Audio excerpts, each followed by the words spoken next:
Νίμπλερ. Χαμηλά για τον Στίβενσον. Καλή άμυνα του Μινιαδάκη. Πιο μπαλαδέρης πλέον του παίκτες του Πανιωνίου. Μινιαδάκης από την κορφή προς Στίβενσον. Στίβενσον πάει χαμηλά με το ένα χέρι. Τελειώνει σωστά την πάση του Ολυμπιακού ξανά. Ώστε να μην δίνεται δυνατότητα για ελεύθερο σούτ στους νεοσμυρνιώτες. Λάθος του Ξαρδόπουλου. Άπλωσε το χέρι του Μινιαδάκης.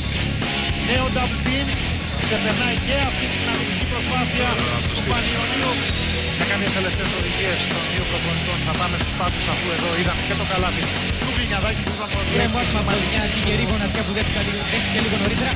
Δεν έχει κάτι σοβαρό, αλλά για σήμερα τουλάχιστον φοβήσαμε ότι δεν θα μπορέσει να το ξαναχρησιμοποιήσει. Θα μας πει περισσότερα σε λίγο. Μινιαδάκης παίρνει την μπάλα στο χαμηλό πόστο.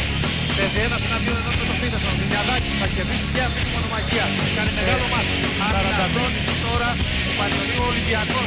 Μινιαδάκη να βρίσκει την πάσα στην άλλη πλευρά. Πρίντεζης με ελεύθερη δευτερότητα για τον Ολυμπιακό. Χάουαρτ Μινιαδάκης από την κορφή της ρακέτας για 2.